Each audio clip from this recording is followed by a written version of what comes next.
নমস্কার চাষী বন্ধুরা, কিষাণ বাণী অনুষ্ঠানে আপনাদের সকলকে স্বাগত। এই অনুষ্ঠানটি পরিবেশিত হচ্ছে ভারত সরকারের কৃষি এবং কৃষক কল্যাণ মন্ত্রকের সহায়তায়। আজকে আমরা এসেছি সাঁইথা ব্লকের অন্তর্গত মিলানপুর গ্রামে। আমরা কথা বলবো এই গ্রামের একজন সফল চাষী বন্ধুর সাথে, যিনি আজকে ফুল চাষ করে সফল হয়েছেন এবং ফুল চাষের পাশাপাশি তিনি ধান চাষ, সবজি চাষ সব রকমই চাষ করে থাকেন, কিন্তু আজকে তিনি জীবিকা হিসাবে বেছে নিয়েছেন এই ফুল চাষকে। দীর্ঘদিন ধরে এই ফুল চাষ করে তিনি আসছেন। এইরকম একজন চাষী বন্ধুর অভিজ্ঞতার কথা আজকে আমরা শুনবো। আপনার নাম? প্রদীপ মাল। প্রদীপ বাবুর কাছে জানবো, তো আপনি তো ফুল চাষ করে থাকেন, কতদিন ধরে এই ফুল চাষ করছেন? ফুল চাষটা আমি শুরু করেছিলাম আপনার বছর 5 আগে। তখন আস্তে আস্তে করতে করতে আমার অভিজ্ঞতায় এরকম এসে গেল যে ফুল চাষ করে একটা লাভের অঙ্কটা আমি আস্তে আস্তে দেখতে পাচ্ছি। তার মধ্যে হচ্ছে ধরুন প্রথমে গাঁদা চাষ হতো, গাঁদা চাষটা বেশিরভাগ করা হতো। তার পাশাপাশি দেখছি এখন মার্কেটে যে ফুলটা চাহিদা রয়েছে সেই ফুলটা হচ্ছে জিনিয়াস। জিনিয়া বলে যে ফুলটা রয়েছে, বিভিন্ন কালার হয়, ওই সেম গাঁদা টাইপেরই ফুলগুলো, কিন্তু বিভিন্ন সাইজ আছে, বড়, ছোট, মাঝারি, আর 5 থেকে 6টি কালার হয়, হলুদ, সাদা, লাল, এইরকম ধরনের কালারগুলো হয়। তো দেখতে খুবই সুন্দর। আর গাঁদা ফুলটা হচ্ছে মেন, যে ধরুন একদিন গরম ভাব পেয়ে গেলে নষ্ট হয়ে যায়, কিন্তু জিনিয়া যেটা ফুলটা সেটা কিন্তু একদমই নষ্ট হয় না। ফুলটা 2-4 দিন এমনি রেখে দেওয়া যায়, সুন্দর কালার। আর একটি পাশাপাশি ফুল হচ্ছে, সেটা হচ্ছে আপনার জারবারা ফুলটা কিন্তু মানে খুবই লাভের চাষ। ওইটা ব্যাপারটা হচ্ছে যে ওর বীজ কিনতে হয় না। একবার যদি চাষিরা নিয়ে এসে ওর মূলটাকে বসাতে পারে, ওই রজনীগন্ধার সেম টাইপের মূলগুলো হবে। ওই মূল থেকে কিন্তু আপনি পরের পর কাটিং করে করে লাগাতে পারবেন। তো তার ফলে কি হচ্ছে, আমি ওই দিকটা মানে বীজও কিনতে হচ্ছে না। আর মেন হচ্ছে যে চাষিদের যারা করতে চান আমাদের এই কিষাণ বাণী অনুষ্ঠানে শুনে, তো অবশ্যই আপনারা লক্ষ্য রাখবেন জমিটা। প্রথম হচ্ছে জমিটা তৈরি করা। জমিটা হচ্ছে যে মাটিটা পরিচর্যা, মাটিতে কি রয়েছে না রয়েছে মাটিটা টেস্ট করাতে হবে, কিসের ঘাটতি আছে সেটা কিন্তু দেখতে হবে মেন।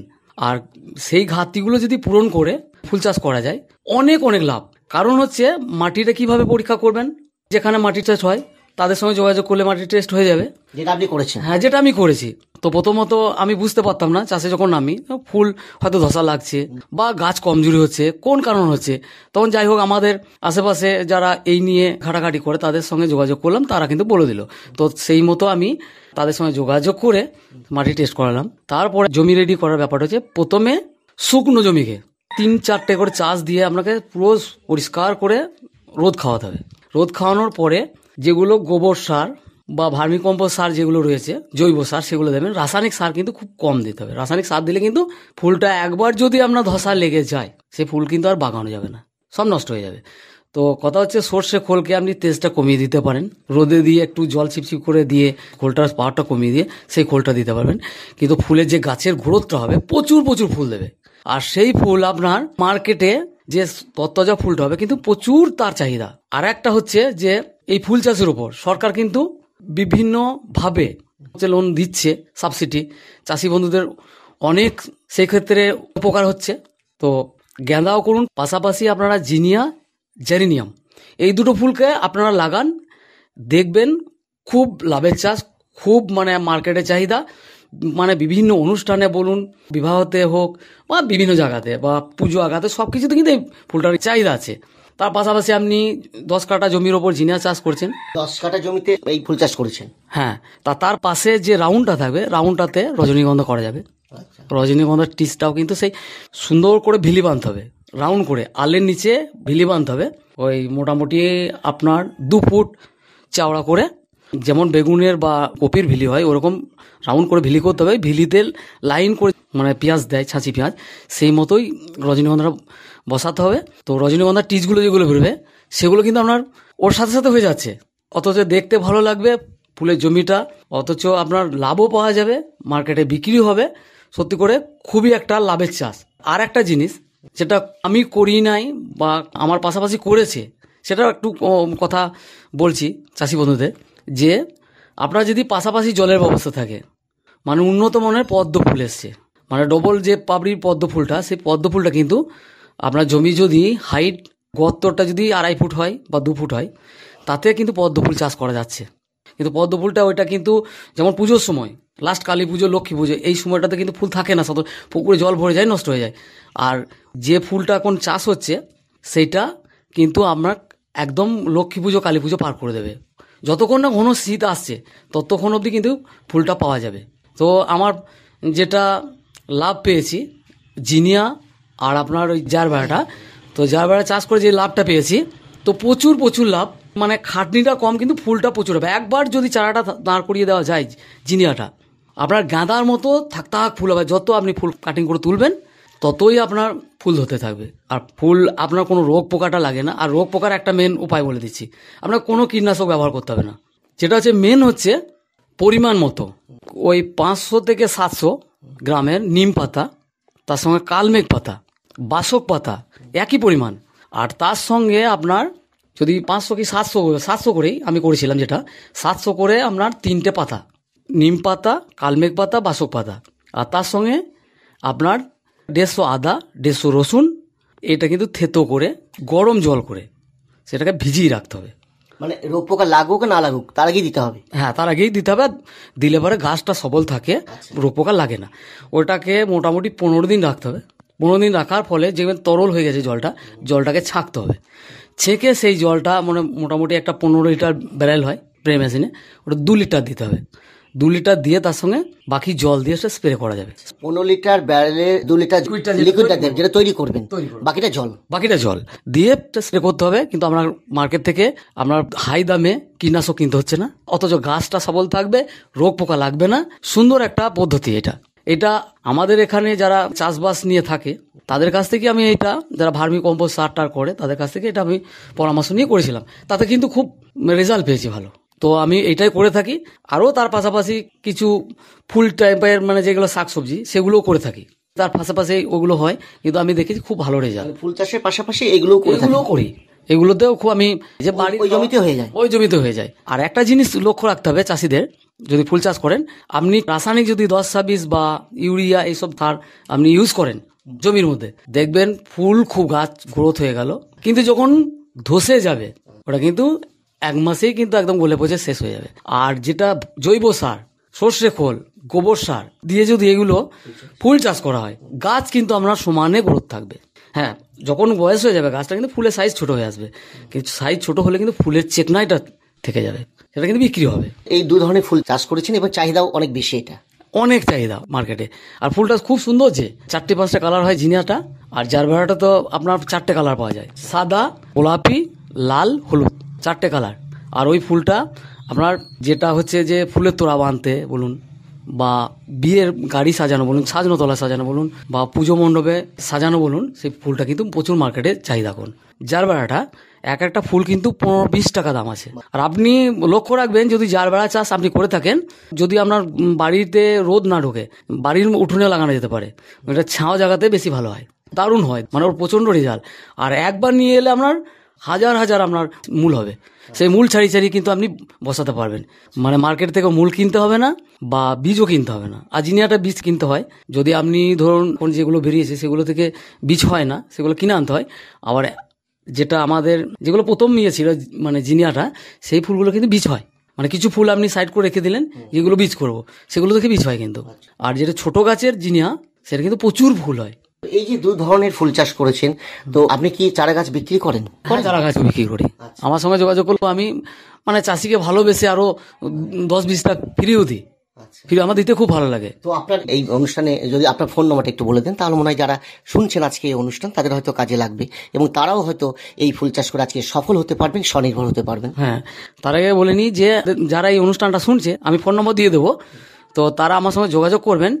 এই যে আমি এখন মেলি চন্দ্রমল্লিকা পুরো রেডি হয়ে গেছে, স্পটে থেকে আমি প্যাকেটে দিয়ে দিয়েছি, বা ছোট যে স্টবগুলো আছে 5 ইঞ্চি স্টবে দিয়ে দিয়েছি। আমার মাটিটা তৈরি করা ছিল 1 বছর আগে, মাটি কিন্তু আমি শুকনো জায়গায় রেখে দিয়েছি, ওতে মানে সর্ষে খোল, গোবর সার শুকিয়ে মাটি তৈরি করে দিই। সেই মাটিতে কিন্তু গাছ দিলে দূর করে বাড়ছে, আর আমার 2-3টে পিঞ্চ হয়ে গেছে।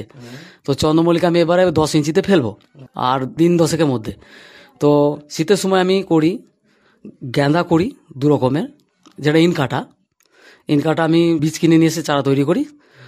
আর যেটা হচ্ছে আমার চন্দ্রমল্লিকা ডালিয়া। ডালিয়া আমার কাটিং হয়ে গেছে, ডালিয়াও আমি স্পটে থেকে তুলে আপনার প্যাকেটে দিয়ে দেবো। তো আমার কাছে যোগাযোগ করলে আমি ডালিয়া, চন্দ্রমল্লিকা দিতে পারবো। শীতের সময় যে শীতের ফুল, সেগুলো বাড়ি সাজানোর জন্য বলুন বা আমার ব্যবসা ভিত্তিক, সেগুলো কিন্তু আমি প্রচুর করে থাকি। আর এই যে 2 ধরনের ফুল চাষ করেছেন বললেন, তো এটা কোন সময় পাওয়া যায়? এটা আপনি আপনার 12 মাসই পাওয়া যায়, 12 মাসই পাওয়া যায়। 12 মাসই পাওয়া যায়। আচ্ছা, তো একটু ফোন নম্বরটা যদি বলেন। ফোন নাম্বারটা হচ্ছে 8927474126। আর একবার বলে নিচ্ছি, 8927474126। এই জারবেড়া আর জিনিয়া ফুল চাষ করে আমি খুবই লাভবান হয়েছি। তো চাষি বন্ধুদের বলবো, আপনারা আমার ফোন নাম্বারে ফোন করবেন। আপনারা যদি ফুল চাষ করতে চান অবশ্যই যোগাযোগ করবেন। তো আমি ফুল চাষ করার পদ্ধতি সব কিছু বলে দেবো, আপনাদের যাতে করে অসুবিধা না হয়। আপনারা উদ্যোগ নিয়ে মানে সব রকম চাষের পাশাপাশি আপনারা ফুল চাষটা করে দেখুন, দেখবেন প্রচুর আপনি লাভ পাবেন, আপনার চাষের দিক থেকে উন্নতি হবে। খুব ভালো লাগলো, এমন একজন চাষি বন্ধুকে পেয়েছিলাম। অনেক চাষি বন্ধুর নানা অভিজ্ঞতার কথা শুনি, কিন্তু আজকে তিনি ফুল চাষ করে 2 ধরনের নতুন যে ফুল চাষ, যেটা জারবেরা এবং জিনিয়া, এই 2 ধরনের ফুল চাষ করে আজকে সফল হয়েছেন। এছাড়া অন্যান্য ফুল চাষ তিনি করে থাকেন। চাষি বন্ধুর নানা অভিজ্ঞতার কথা আজকে আমরা শুনলাম। আজকে আমরা এসেছি বোলপুর শ্রীনিকেতন ব্লকের অন্তর্গত কামারডাঙ্গা গ্রামে। আজ আমরা কথা বলবো এই গ্রামের একজন মহিলা চাষি বন্ধুর সাথে, যিনি বিভিন্ন ধরনের ফুল চাষ বা ফল চাষ করে আজকে সফল হয়েছেন, স্বনির্ভর হয়েছেন। এরকম একজন মহিলা চাষি বন্ধুর সাথে আজকে আমরা কথা বলবো। দিদি, আপনার নাম? নমস্কার, আমার নাম অঙ্কিতা মজুমদার। অঙ্কিতা দিদির কাছে জানবো যে মূলত কি কি ধরনের চাষবাস করে থাকেন। হ্যাঁ, আমি যে চাষবাসগুলো করে থাকি, মূলত আমার বাড়িতে যে জায়গা রয়েছে সেই জায়গাটাতে আমি কিছু ফুল, কিছু ফল, কিছু সবজি, মূলত আমার প্রধান কাজ হচ্ছে আমার বাড়িতে যাতে আমার ফুল এবং ফল সবজি না কিনতে হয়, এইটা আমি মনে করে প্রথম আমি চাষ করতে শুরু করি। এখন আমি ওইটাকে আস্তে আস্তে বাড়িয়ে আমার বাড়িতে যেখানেই যেটুকুনি জায়গা পাচ্ছি, যদি কোথাও মাটি আমি না পাচ্ছি, সেখানে টবেও আমি কিন্তু গাছ লাগানো শুরু করেছি।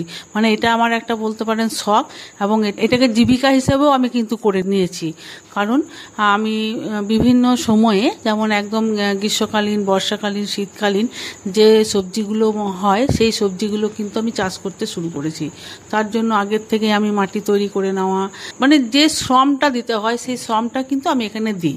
এবং শুধু আমি নয়, আমার বাড়ির যে আরও আমার পরিবারের লোকজনরা রয়েছে, তারাও কিন্তু আমার সাথে সহযোগিতা করে। তার জন্য আমি কি করি, আমি যখন এই দেখুন আমার দেখতেই পাচ্ছেন, এই যে এখন গ্রীষ্মকাল শুরু হয়ে গেছে, এর জন্য কিন্তু আমার বাড়িতে দেখুন শশা গাছ লাগানো হয়েছে, কুমড়ো গাছ লাগাচ্ছি। কুমড়ো গাছ হয়তো বর্ষাকালে হবে, 2টা হচ্ছে, গাছটা খুব ভালোভাবে হয়েছে। তারপরে আপনার শাক, যেগুলো আমরা গ্রাম ভাষায় বলি ওই ডাঁটার শাক, লাল ডাঁটা, সেই শাকটা, পুনকার শাক, অল্প অল্প করে কিন্তু লাগানো হচ্ছে।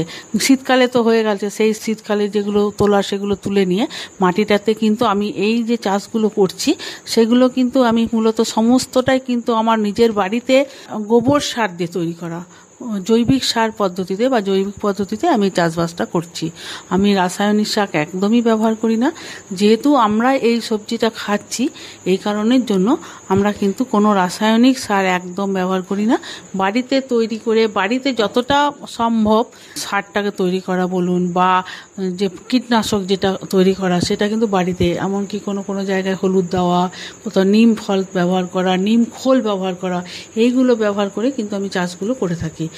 তার সাথে সাথে আমি যেমন সবজিটা চাষ করছি, তার সাথে সাথে কিন্তু আমার দেখুন অনেক কাঁঠাল রয়েছে, আম রয়েছে, পেয়ারা রয়েছে, পেঁপে আছে, কলা আছে, যেটা 12 মাসই আমার মানে সবজিটা দেয়, যেটা কলা এবং পেঁপে, এটা কিন্তু আমি 12 মাসই পাচ্ছি। তার সাথে পেয়ারা রয়েছে, আর এবং তার সাথে সাথে আমি তৈরি যেটা করছি সেটা লেবুটা বলতে গন্ধ লেবুও আছে এবং পাতি লেবু আছে, যেটা কিন্তু আমার বাড়িতে বিক্রি করা হয়। আমার ধরুন এই সময় কিন্তু লেবুর দাম কিন্তু অনেক, পাতি লেবুগুলো কিন্তু একটা ধরুন 5 টাকা 10 টাকা নিচে কিন্তু বাজারে আপনি পাবেন না।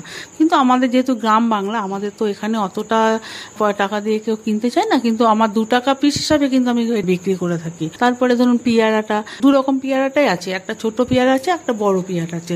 তো বড় পেয়ারা যেটা হয় সেটা খুব প্রচুর পরিমাণে ধরে। এটা আমার বাজার থেকে কিনে আনা করে চারা গাছ লাগানো, এবং এইটার জন্য কিন্তু আমার মানে বাড়িতেও লোক এসে আমার কিন্তু পেয়ারাটা কিনে নিয়ে যায়, যেটা আমার বাজারে বিক্রি করা হয়তো যাওয়া হয় না, বোলপুর আমাদের সামনে বাজার বা আমাদের কোপাই রয়েছে, কিন্তু আমার বাড়িতে এসে কিন্তু জানে দিদির কাছে গেলে কিন্তু পেয়ারাটা পাবো, পেঁপেটা পাবো। যেমন কাঁচা পেঁপেটা আমি কিন্তু বিক্রি করি, কাঁচা পেঁপের এখন কিন্তু দাম আছে। কাঁচা কলা বিক্রি করি, তারপরে যখন সেটা পাকে সেই পাকাটাও কিন্তু আমার বিক্রি করা হয়। মানে বাড়িতেও আমি খাচ্ছি, প্লাস আমার বিক্রিও হচ্ছে। আর আমার আশেপাশে যারা রয়েছে তারা কিন্তু আমার কাছ থেকে সবজি কিনে নেয়, কারণ আমার বাড়ির সবজিটা সত্যি খুব মানে সুস্বাদু যাকে বলা হয়। কারণ যেহেতু আমি এখানে জৈবিক পদ্ধতিতে ব্যবহার করি, এই কারণের জন্য আমার কিন্তু সবজি মোটামুটি সকলেই জানে দিদির কাছে গেলে কিন্তু পাবো। আর জলের কথা যদি বলেন, জল আমার জার্মান প্রকল্পে জল আছে, এই কারণে জলের কোনো অসুবিধা হয় না। জলটা আমি পাইপ লাইন করা আছে, সেই পাইপ লাইনে করে জল ব্যবহার করা হয়। আর মাটিতে তার আগে আছে গোবর সার রয়েছে। আর তারপরে যে আমার ছাদ রয়েছে, সেই ছাদে কিন্তু টবে টবে করেও কিন্তু আমি কিছু কিছু গাছ লাগাই, সেখানেও টব তৈরি করি, সেখানে অর্ধেক মাটি অর্ধেক গোবর এইভাবে আমি মাটিটা তৈরি করে নিয়ে টবেও কিন্তু আমার কিছু কিছু রয়েছে। যেমন আমার টবে আমি কিন্তু ড্রাগন ফ্রুট লাগিয়েছি, এখন জানি না কতটা কি হবে, আমার কিন্তু খুব ইচ্ছে ওই ড্রাগন ফ্রুট লাগানো, কিন্তু নার্সারি থেকে আনতে হয়েছিল, এবং ওই ড্রাগন ফ্রুট 2-3টে টবে কিন্তু আমি লাগিয়েছি। গাছটা কিন্তু খুব ভালোভাবে উঠেছে এবং সেটাকে আমি সাপোর্টও দিয়েছি। এবার জানি না কতটা কি ফল পাবো আমি এখন, এটা কিন্তু আমি একটা চাষ করেছি বলতে আমি টেস্ট করে দেখছি যে কতটা হচ্ছে। যদি দেখি এটা বেশিভাবে হচ্ছে, তখন কিন্তু আমি আরো এটাকে ব্যাপকভাবে কিন্তু ড্রাগন ফ্রুটটা লাগাবার চেষ্টা করব, কারণ এটা কিন্তু এখন খুব চাহিদা। আর ধরুন কি বলবো, পেঁপে রয়েছে, কলা, আম দেখতেই পাচ্ছেন, আমটা অনেকগুলো চারা আমার আছে, এগুলো কিন্তু আমার নার্সারি থেকে নিয়ে আসা, এবং নার্সারি থেকে কলমি গাছ আনা, এবং গাছগুলোতে ভালোই আমি ফল পাচ্ছি। বেশিরভাগই আমার কলমি চারা আনা হয়েছে এবং সেখান থেকে কিন্তু আমি খুব ভালো ফল পাচ্ছি। মানে ফুল ফল ছাড়াও কিছুটা সবজি চাষ করেছেন, কিন্তু মূলত আপনি যেটা সব থেকে নিজে হাতে তৈরি করেছেন বা চাষ করেন সেটা ফুল এবং ফল। একদম ফুল এবং ফল। ফুলটা যেমন ধরুন আমার শীতকালীন গাঁদাটা প্রচুর পরিমাণে হয়েছে, এবং গাঁদা আমি ভালো বিক্রি করেছি। এখনো দেখুন গাঁদা গাছে জল দিচ্ছি, কিন্তু খুব কম ফুটছে এবার, যেহেতু গাঁদার সিজনটা চলে গেছে।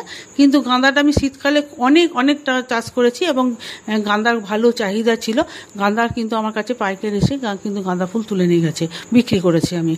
গাঁদাটা আমার খুব বেশি আছে, এখন বেলিটা হচ্ছে, শীতকালে বেশি হয় ফুলটা, চন্দ্রমল্লিকা, গাঁদা এগুলো বেশিরভাগ করে লাগানো হয়। কিন্তু গ্রীষ্মকালেও কিন্তু আমার বাড়ি জবা 2-3 রকমের দেখুন জবা রয়েছে, একটা হলুদ জবা, একটা লাল জবা, একটা আপনার ওই চাইনিজ জবা যেটাকে বলা হয়, প্রচুর পরিমাণে ফুলটা পাই। ওইটাও আমি কিন্তু কলমি চাষ করেছি, কিন্তু প্রচুর টবে লাগানো আছে, মাটিতেও লাগানো আছে, ওইটার থেকে প্রচুর পরিমাণে কিন্তু আমি ওই ফুলটা পাই। ছোট ছোট ফুলগুলো দেখতে খুব সুন্দর দেখতে, এবং ওই ফুলটাও কিন্তু আমি ভালো 2-3টে জায়গায় লাগানোর ফলে প্রচুর ফুল হয়। ওটাও কিন্তু আমার বিক্রি করি না করি, আমার মানুষজন এসেও কিন্তু ঠাকুরের পুজোর জন্যও নিয়ে যায়, এটাও একটা মনের শান্তি। জবা ফুলটা আর গোলাপ রয়েছে, গোলাপও 2-3 রকমের গোলাপ আছে আমার কাছে। তো মোটামুটি হয়ে যায় আর কি, আমার নিজের বাড়ি হয়ে যায়, এবং আমার কিছুটা বিক্রিও হয়, আর পাড়া প্রতিবেশী লোককেও দেওয়া হয়। এই যে সবজি চাষ বা ফল চাষ বা ফুল চাষ করেছেন পুরোপুরি জৈব পদ্ধতিতে? একদম জৈব পদ্ধতিতে। যেহেতু আমি একটু জানি, একটু পড়াশোনা শিখেছি যে রাসায়নিক সার ব্যবহার করলে সেটা শারীরিক দিক দিয়ে ক্ষতি এবং সামাজিক পরিবেশের ভারসাম্য নষ্ট হয়। এই কারণে যেহেতু আমরা নিজেরাই এটাকে খাই, বাড়িতে ব্যবহার করি, এই জন্য যদি রাসায়নিক সারটা আমি নিজেই ব্যবহার করি, তাহলে সেই বিষটা তো আমি জেনে শুনেই পান করছি আর কি। তার জন্য একদম ওইটাকে আমি বাদ দিয়ে জৈবিক পদ্ধতিতে, তার জন্য আমার গোবর সার রয়েছে, বাড়িতে গরু আছে, ধরুন গরু আছে, ছাগলও আছে 2-1টা, তাহলে গরু ছাগলের এই যে পটিটা আর কি, সেটার থেকেই আমি গোবরটা, সেটার থেকেও আমি সার তৈরি করি। তাছাড়াও আরও যে আমার বাড়িতে প্রত্যেক দিনের যে খাবার তৈরি করা হয়, যে সবজিটা হয়, সেই সবজিটাও কিন্তু আমি ফেলে দিই না, সেটাও কিন্তু আমি একটা গর্তে পুঁতে রাখি, এবং যে গর্ত করা আছে মাটির জায়গাতে, ওইখানটাতে কিন্তু প্রত্যেক দিন ফেলা হয়, সেটা থেকেও একটা ভালো সার তৈরি হয়। তো দেখতে পাচ্ছি বিভিন্ন ধরনের তো ফুল চাষ করেছেন, ফল চাষও করেছেন, তো এগুলো বাজারে বিক্রিও করেন, এবং সব থেকে ভালো কথা যে বিভিন্ন ধরনের যে ফুল চাষ করেছেন সেগুলো তো নিজের হাতে তৈরি, এবং চারা গাছ কি নিজের হাতে তৈরি, না বীজ সংরক্ষণ করে রেখে দেন তারপর চারা গাছ তৈরি করেন, না বাজার থেকে নিয়ে আসেন? না, গাঁদাটা বেশিরভাগ চেষ্টা করি আমি নিজের বীজটা তৈরি করে দেওয়া, নিজের গাঁদা ফুল তুলে রাখি। আর চন্দ্রমল্লিকা বা এইগুলো চারাটা আমি কিন্তু নার্সারি থেকে কিনে নিয়ে আসি ফুলের ক্ষেত্রে। আর ফলের ক্ষেত্রে তো কলমি গাছ আমি নার্সারি থেকে কিনেছি। আর সবজি যেগুলো বলছেন সেগুলো কিন্তু কুমড়ো টুমড়ো এগুলো আমি বীজ সংরক্ষিত করে আমি কিন্তু সেগুলো লাগাই। ঝিঙে, কুমড়ো, ভেন্ডি, টমেটোটা আবার কখনো কখনো কিন্তু আমি কিনে নিয়ে আসি, কারণ টমেটো চারা সব সময় ঠিক মতো বের হয় না, খুব ভালো টমেটো হয়তো হয় না, ওই জন্য আমি টমেটোটা কিন্তু নার্সারি থেকে কিনে নিই, বীজ কিনে নিই আর কি। আমি জৈবিক পদ্ধতিতে চাষবাস করছি। আর ধরুন আমি যে কীটনাশক যেটা বলছেন রাসায়নিক, সেটাও আমি ব্যবহার করি না। বাজার থেকে এনে কিন্তু আমি কোনো কীটনাশক ব্যবহার করি না। রোগ প্রতিরোধের জন্য কিন্তু আমি নিজেই বাড়িতে কিন্তু যেহেতু কিষাণ বাণী অনুষ্ঠানটা কিন্তু আমি প্রতিদিনের শ্রোতা, অনেক কৃষক বন্ধু বিশেষ করে মহিলা বন্ধুদের কাছেও কিন্তু আমি অনেক কিছু উপকৃত, কারণ ওনাদের কাছেও কিন্তু আমরা শুনি কিভাবে ওনারা চাষবাস করছেন, কিভাবে ওনারা জীবিকা নির্বাহ করছেন। সেখান থেকে অনুপ্রাণিত হয়েও কিন্তু আমি অনেকটা আজকে সফল চাষি বলতে পারেন, কারণ আমি যেহেতু চাষবাসটাকে জীবিকা হিসেবেও দেখে নিয়েছি। আর তাছাড়াও আমার এটা একটা মনের শান্তি যে আমি নিজে চাষবাস করছি, বাড়ির লোক আমাকে সহযোগিতা করছে, তার জন্য আমি কি করছি, পুরো ওনাদের কাছ থেকে আমি কিন্তু অনেক কিছু শিখেছি। কিভাবে কীটনাশক তৈরি করা হয়, নিম ফলটাকে কিভাবে কাজে লাগানো হয়, কিভাবে গাছের পাতা হলুদ হয়ে গেলে সেই পাতাটাকে কেটে ফেলে দিলে সেই আর কোনো ওটাকে বেশি বাড়তে দেওয়া হয় না, বা কিভাবে খোল ব্যবহার করা হয়, এইগুলো কিন্তু আমি কৃষক বন্ধুদের কাছ থেকে শিখেছি। এবং সেই হিসাবে কিন্তু আমি আমার গাছগুলোতে এই সমস্ত বাড়ির তৈরি একদম কীটনাশক তৈরি করে আমি সেগুলোতে ব্যবহার করি। আর ফলের ক্ষেত্রে যদি বলেন, কলা গাছটা কিন্তু দেখুন আমার অনেকটা লাগানো আছে, আর কলার থেকে ধরুন সবটাই আমরা ব্যবহার পাই, কলার কোনো অংশটাই আমরা ফেলে দিই না। যেমন অনেকগুলো মোছা একসাথে পেলে আমি বিক্রি করি, এক একটা মোছা ধরুন এখানে 15 টাকা 20 টাকা পিস হিসাবে কিন্তু ব্যবহার আমি বিক্রি করি, গ্রামের লোক আমার কাছ থেকে কিনে নিয়ে যায় বড় মোছা। তারপরে ধরুন মোছা যখনই হলো কলাটাও বিক্রি করি। যখন ধরুন নবান্ন, বিশেষ করে নবান্নর সময় আমার কাছে খুব ভালো চাহিদা থাকে, তখন কিন্তু আমার কাছে কলা কিনে নিয়ে যায়। তারপরে যে কোনো ধরনের পুজো তো আর লেগেই আছে, আমাদের লক্ষ্মী পুজো, কালী পুজো, বা যে কোনো ধরনের প্রত্যেক মাসেই তো কিছু না কিছু পুজো থাকে, পুজোর কলা আমার বিক্রি করা হয়। পিস হিসাবে বিক্রি করি, কখনো ডজন হিসাবে বিক্রি করি, বাজারের থেকে কম দাম একটু নিই, কারণ ধরুন বাজারের মতো তো আমাকে বিক্রি করলে কেউ নেবে না গ্রামের লোক, ওই জন্য একটু কম দামে বিক্রি করি, কিন্তু করি। তারপরে ধরুন যেমন কলা গাছটা কাটার পরে যে থোঁটটা হয়, সাদা অংশটা হয়, ওটাও কিন্তু চাহিদা আছে, ওটাও কিন্তু আমার বিক্রি করা হয়, ওটাও কিন্তু পাড়ার লোক এসে কিন্তু আমার কাছ থেকে কিনে নিয়ে যায়, যে থোঁটটা কখনো কখনো বিক্রি করি, কখনো আবার যদি অল্প সংখ্যক হয় হয়তো লোকে খেতে পারি, খুব কাছাকাছি আত্মীয়স্বজনদের খেতে দিলাম, এরকম আর কি। তো কলাটা আমার বেশি করে লাগানো আছে ওই জন্য, কারণ কলা গাছটা ধরুন কাঁচা কলাও যেমন রয়েছে, আমার সিঙ্গাপুরি কলাটাও রয়েছে, 2 ধরনের কলাই আছে, বর্তমান কলাটাও আছে।